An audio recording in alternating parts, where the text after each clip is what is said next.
Student, स्वागत है आप सबका हमारे YouTube channel education point coaching classes में। तो आज की इस वीडियो में हम करने वाले हैं क्लास 10th के सामाजिक विज्ञान की वर्कशीट नंबर 97। 4 मार्च की वर्कशीट है, तो शुरू करते हैं इस वर्कशीट को। भारत में राष्ट्रवाद से संबंधित है आज की जो हमारी वर्कशीट, जिसमें हम करने वाले हैं महत्वपूर्ण और इम्पॉर्टेंट क्वेश्चन जो कि इस चैप्टर से रिलेट करते हैं। तो सबसे पहले अगर क्वेश्चन की बात की जाए, असहयोग आंदोलन आरंभ किए जाने के क्या कारण थे और इस आंदोलन में समाज के विभिन्न वर्गों की हिस्सेदारी पर भी प्रकाश डालिए। देखो, असहयोग आंदोलन प्रारंभ किया गया था जब रॉलेट सत्याग्रह की जो स्थिति थी वो बहुत ज़्यादा खराब हो चुकी थी। ईस्ट इंडिया कंपनी ने रॉलेट एक्ट लागू किया, उसके बाद भारतीय सरकार ने, भारतीय लोगों ने रॉलेट सत्याग्रह किया और उसके बाद भी जब इतना ज़्यादा इम्पैक्ट नहीं दिखा तो गांधी जी ने वैसे भी अपनी किताब 1919 में ये लिखा था कि जो भारतीय हैं वो ईस्ट इंडिया कंपनी का सपोर्ट करते हैं, इसीलिए आज ईस्ट इंडिया कंपनी इतनी ज़्यादा डेवलप्ड हो पा रही है। अगर हम उनको सहयोग ना करें तो ईस्ट इंडिया कंपनी अपने आप धराशायी हो जाएगी।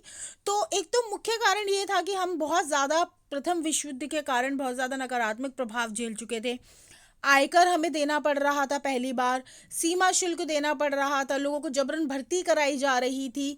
और इसके अलावा अगर बात की जाए और पॉइंट्स की, तो उस समय पे स्पेनिश फ्लू भी फैल चुका था जिसमें हज़ारों लोगों की डेथ हो गई थी और जो फसलें थी वो खराब हो गई थी। तो यही सब नकारात्मक कारण देखते हुए महात्मा गांधी जी ने इस असहयोग आंदोलन को प्रारंभ किया। और अगर बात की जाए विभिन्न वर्गों की, तो हर एक समूह ने अपने उद्देश्य के साथ इसमें पार्टिसिपेट किया। ग्रामीण क्षेत्रों की बात करें तो बेटा हमने अवध की कहानी पढ़ी है, हमने आंध्र प्रदेश की गुरिल्ला आंदोलन पढ़ा है, हमने असम की कहानी पढ़ी है।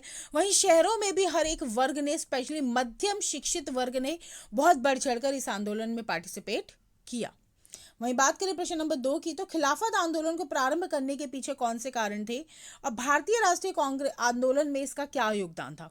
देखो, खिलाफत आंदोलन को प्रारंभ करने के पीछे मुख्य कारण सिर्फ एक ही था कि जो प्रथम विश्व युद्ध हुआ था उसमें तुर्की का जो राजा था खलीफा, वो हार चुका था।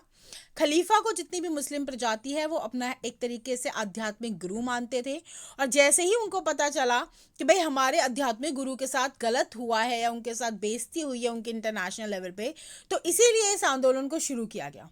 अब भारत में यह आंदोलन इसलिए शुरू हुआ क्योंकि भारत में इस समय पे ईस्ट इंडिया कंपनी रूल कर रही थी और ईस्ट इंडिया कंपनी ब्रिटेन से रिलेट करती थी जो उन देशों में था जिसने तुर्की को हराया था। तो इसीलिए भारत में यह आंदोलन शुरू हुआ और इस आंदोलन का भी बहुत बड़ा भाग रहा क्योंकि इसको गांधी जी ने असहयोग आंदोलन के साथ जोड़ने की कोशिश करी ताकि हिंदू मुस्लिम एकता का प्रचार किया जा सके और ईस्ट इंडिया कंपनी के खिलाफ एक पुरजोर विरोध किया जा सके। क्योंकि अगर खिलाफत और असहयोग आंदोलन मिक्स हो जाते हैं तो डेफिनेटली इसका जो स्ट्रॉन्ग पॉइंट था वो देखने आने वाला था कि भाई रिजल्ट काफी अच्छा आएगा।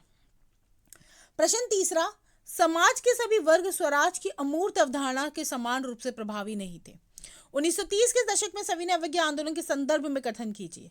देखो बेटा, सविनय अवज्ञा आंदोलन हमें पता है नमक यात्रा से प्रारंभ हुआ था जिसमें गांधी जी ने हर उस कानून को तोड़ने की बात बोली थी कि जो आपकी फ्रीडम को खत्म करता है, जो आपकी बेसिक, जो दैनिक आपकी आवश्यकताओं को आपके ऊपर जो कंट्रोल कर रहा है, ऐसे कानूनों को आप तोड़ दो। यहाँ पे हम किताब के अनुसार अगर देखें, हमारी एनसीईआरटी का जो सिलेबस है उसमें 5 वर्गों को काफी अच्छे से बताया गया है। सबसे पहले वर्ग बात की गई है अमीर किसान की। देखो, अमीर किसान की सबसे बड़ी समस्या थी कि उनको जो रेवेन्यू देना पड़ता था वो बहुत ज्यादा था। तो वो इस उम्मीद के साथ इस आंदोलन से जुड़े थे कि हाँ भाई, हिंद स्वराज जब आएगा, अपना खुद का स्वराज आएगा तो हम ये रेवेन्यू से देने से बच जाएंगे। कांग्रेस का बहुत बड़ा सपोर्ट था इसके साथ। वहीं अगर बात करें दूसरे वर्ग की थी, वो तो गरीब किसान। उनकी मुख्य समस्या थी कि उनको रेंट बहुत ज्यादा देना पड़ता था, यानी कि अपनी जमीन के लिए कर देना पड़ता था। उपजाऊ धरती नहीं थी, फसलें खराब हो रही थी, चाहे कुछ भी हो बट उनको रेंट देना पड़ रहा था। इस कारण वो इस आंदोलन के साथ जुड़े थे। वहीं तीसरा समूह था औद्योगिक मालिक, जो बड़े बड़े उद्योगों के मालिक थे। उनको ईस्ट इंडिया कंपनी की जो उद्योगों से संबंधित जो नीतियां थी वो समझ नहीं आती थी, वो इसके खिलाफ थे। वहीं वो दूसरे सामानों को भारत में नहीं बेचने देना चाहते थे। और चौथी अगर बात करें, वो थे मजदूर। मजदूरों ने इस आंदोलन को इसलिए ज्वाइन किया क्योंकि जिस वातावरण में वे कार्य कर रहे थे उनके वर्किंग आवर्स बहुत ज़्यादा थे, लेकिन उसके बदले उनको अच्छा अमाउंट नहीं मिलता था पैसों का, इसलिए उन्होंने इस आंदोलन को ज्वाइन किया। वहीं पांचवें समूह की अगर हम बात करते हैं तो वो था महिलाएं। महिलाओं ने भी, भले ही देखो महिलाओं को गांधी जी का कहना था कि एक अच्छी महिला वही है जो घर के कार्यकार संभाले, अपने बच्चों को संभाले, घर संभाले, लेकिन इसके बावजूद भी महिलाओं ने बढ़ चढ़कर इस आंदोलन में पार्टिसिपेट किया, जो अपने आप में इन 5 समूहों की आवश्यकताओं को दर्शाता है। और इससे पता चलता है कि इन पांचों का उद्देश्य अलग था, लेकिन जरिया एक ही बना, सविनय अवज्ञा आंदोलन। प्रश्न चौथा, 31 जनवरी 1930 को वायसराय इरविन को महात्मा गांधी द्वारा लिखे पत्र में कौन सी 2 मांगे की गई थी? नमक कानून की मांग सबसे महत्वपूर्ण मांग क्यों थी? देखो, 31 जनवरी 1930 को गांधी जी ने वायसराय इरविन को पत्र लिखा जिसमें उन्होंने 11 डिमांडों की बात करी, 11 मांगे रखी। उनमें से अगर मैं 2 मांग करूं तो एक मांग तो यही थी कि भाई नमक पे लगने वाला जो कर है उसको हटा दिया जाए। दूसरा, उन्होंने एक मांग उद्योगों से संबंधित जो मालिक थे उनसे, उनके रिगार्डिंग रखी थी। तीसरा, उन्होंने जो किसानों को रेवेन्यू देना पड़ता है, राजस्व देना पड़ता है, उससे संबंधित रखी थी। देखो, नमक महत्वपूर्ण मांग इसलिए थी क्योंकि नमक एक ऐसा सोर्स है जो हर व्यक्ति खाता है, चाहे अमीर हो, चाहे गरीब हो, चाहे कोई भी जाति का हो, कोई भी धर्म का हो, कोई भी लिंग का हो। गांधी जी को वो इसलिए महत्वपूर्ण लगा क्योंकि अगर इसके ऊपर से टैक्स हट जाता है और एकाधिकार हट जाता है तो डेफिनेटली उसका फायदा सभी लोगों को होगा। प्रश्न 5वां, बागानों में काम करने वाले लोगों को महात्मा गांधी जी के विचार स्वराज को लेकर अपनी अवधारणा थी, कथन का वर्णन कीजिए। बागान में जो बेटा काम कर रहे थे मजदूर, उनको लगा कि जैसे ही गांधी जी ने असहयोग आंदोलन प्रारंभ हुआ, अब असम के एक बागान में ये लोग काम किया करते थे। इमिग्रेशन एक्ट के तहत इन लोगों को अपने घर जाने की आज़ादी नहीं थी। अगर इनको अपने गांव जाना पड़ता था बागानों को छोड़ के तो ईस्ट इंडिया कंपनी से पूछ के जाना पड़ता था। और जैसे ही असहयोग आंदोलन प्रारंभ हुआ, उनको लगा कि अब गांधी राज आ गया है और गांधी जी हमें हमारे गांव में ज़मीनें देंगे। और लोगों ने काम करके छोड़ के अपने बागानों से बिना अपने मालिकों से पूछे वो रेलवे स्टेशन पे पहुंचे। वो अलग बात थी, उस समय पर रेलवे में भी हड़ताल चल रही थी जिस वजह से वो लोग पकड़े गए, बाद में उनको बहुत ज़्यादा मारा गया। तो कहने का मतलब यह है कि बागान मालिकों के अनुसार गांधी राज आने वाला था और वो उनको उनके गांवों में जमीन देने वाले थे और हर कोई अपने हिसाब से इस आंदोलन का मतलब निकाल रहा था। प्रश्न 6, महात्मा गांधी द्वारा अस्पृश्यता उन्मूलन के लिए उठाए गए कदमों की विवेचना कीजिए। देखो, गांधी जी का सबसे बड़ा मानना था कि भारत में स्वराज, स्वतंत्रता तब तक नहीं आ सकती जब तक किसी भी प्रकार का भेद बाकी है। और इसीलिए गांधी जी ने जाति प्रथा के खिलाफ समय समय पर अपनी आवाज उठाई।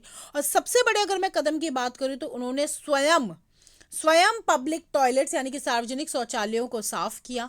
उन्होंने बोला कोई भी जाति किसी भी कार्य के लिए पर्टिकुलरली फिक्स नहीं हुई है, हर एक व्यक्ति कोई भी कार्य कर सकता है। और साथ के साथ इन कार्यों को करने वाले लोगों को उन्होंने हरिजन प्रजाति के नाम से या हरिजन शब्द से उपाधि दी कि ये हरि के जन है, यानी कि भगवान के डायरेक्ट बच्चे हैं।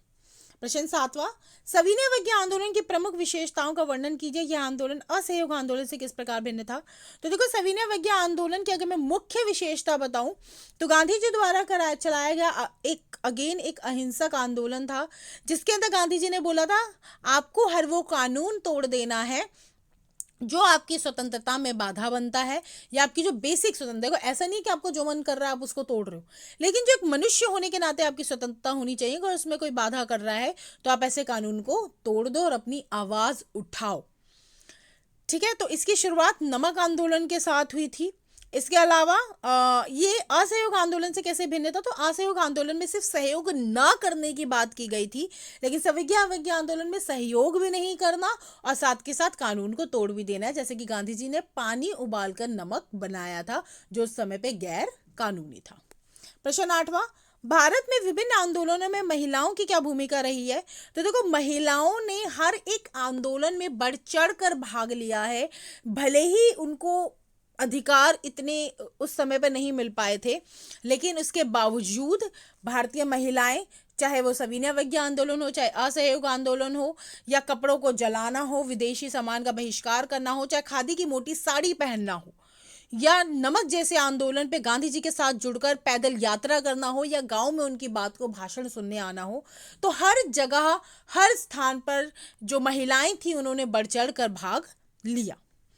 प्रश्न 9वां, पूना पैक्ट पर संक्षिप्त टिप्पणी कीजिए। तो पूना पैक्ट की अगर मैं बात करूं तो जिस समय पे भारत को ये ज्ञान होने लग गया था कि भाई हाँ भाई हम आज़ाद होने वाले हैं, उस समय पे doctor B are Ambedkar ji ने बोला कि मैं चाहता हूँ जो हमारे दलित जाति वाले हैं उस समय पे, जिनको बोला जाता था कि भाई इनके लिए आप अलग से कॉन्स्टिट्यूएंसी यानी कि अलग से आरक्षित क्षेत्र रखें, और साथ के साथ आप ये भी कुछ प्रावधान रखें कि इन सीटों पे सिर्फ इसी जाति के व्यक्ति वोट डाल सके। गांधी जी इसके खिलाफ थे, क्योंकि गांधी जी कहते थे ठीक है हम आरक्षित क्षेत्र दे देंगे, लेकिन आप चाहते हैं कि सिर्फ उसी जाति के लोग वोट डालें, तो वो चीज़ गलत हो जाएगा। भारत छोटे छोटे विभिन्न भागों में बंट जाएगा, जिससे कि भारत की एकता में सबसे बड़ा रोड़ा आ जाएगा। तो इसके लिए गांधी जी अमरण अनशन पे बैठ गए थे पूना में। उसके बाद अंबेडकर जी को समझाया गया, गांधी जी को समझाया गया, और दोनों के बीच में फाइनली एक एग्रीमेंट ये हुआ पूना के अंदर कि हाँ ठीक है आरक्षित क्षेत्र रखा जाएगा जातियों के लिए, लेकिन उसमें सभी लोग वोट डालेंगे, और इसी को पूना पैक्ट बोला गया। प्रश्न 10वां, भारत में लोगों ने साइमन कमीशन का विरोध क्यों किया? देखो, साइमन कमीशन को भारतीय संविधान में परिवर्तन के लिए या समस्याओं जो राजनीतिक तौर पे पाई जा रही थी उसको जांचने के लिए बुलाया था। लेकिन इस कमीशन में सारे के सारे अंग्रेज थे, यानी कि एक भी ईस्ट इंडिया कंपनी के ही लोग थे, एक भी भारतीय नहीं था। तो इसलिए भारतीयों ने साइमन कमीशन को विरोध किया, काले झंडे दिखाए और बोला साइमन गो बैक, क्योंकि जब भारत की समस्या है और भारत के ही व्यक्तियों को आप इंक्लूड नहीं कर रहे तो आपका डिस्कशन करने का कोई भी मतलब नहीं निकलता। वहीं स्रोत आधारित प्रश्नों की अगर बात करें तो एक अनुच्छेद है, सत्याग्रह शारीरिक बल नहीं है। सत्याग्रही अपने शत्रु को कष्ट नहीं पहुंचाता, वह अपने शत्रु का विनाश नहीं चाहता। सत्याग्रह के प्रयोग में दुर्भावना के लिए कोई स्थान नहीं होता। सत्याग्रह तो शुद्ध आत्मबल है। सत्य ही आत्मा का आधार होता है, इसलिए इस बल को सत्याग्रह का नाम दिया गया है। आत्मा ज्ञान से हमेशा लैस होती है, इसमें प्यार की लौ जलती है। अहिंसा सर्वोच्च धर्म है। इसमें कोई संदेह नहीं कि भारत विनाशकारी शस्त्रों के मामले में ब्रिटेन या यूरोप का मुकाबला नहीं कर सकता। अंग्रेज युद्ध के देवता की उपासना करते हैं, वह सब हथियारों से लैस हो सकते हैं, होते जा रहे हैं। भारत में करोड़ों लोग कभी हथियार लेकर नहीं चल सकते, उन्होंने अहिंसा के मार्ग को आत्मसात कर लिया है। तो अगर इस पैराग्राफ के प्रश्नोत्तर की बात करें तो सत्याग्रह शब्द से आप क्या समझते हैं? तो बेटा सत्याग्रह का मतलब होता है कि यदि आपका इरादा सच्चा है, अगर आपका उद्देश्य सच्चा है, तो आपको किसी बल की आवश्यकता नहीं, आप शांति से भी अपने उद्देश्य को प्राप्त कर सकते हैं। प्रश्न दूसरा, आत्मा का मूल क्या है? बेटा आत्मा का जो मूल आधार होता है वो होता है सत्य। प्रश्न तीसरा, युद्ध के देवता की उपासना कौन करता है? अंग्रेज। प्रश्न चौथा, उपयुक्त गद्यांश को अगर सार बताना है तो आपको सत्याग्रह का ही जो अर्थ है वो बता दीजिए, जो मैंने पहले प्रश्न में बताया है। तो इसी के साथ आज की वर्कशीट हमारी पूरी होती है। मिलते हैं नेक्स्ट वीडियो में, तब तक पढ़ाई जारी रखिए। Thank you so much.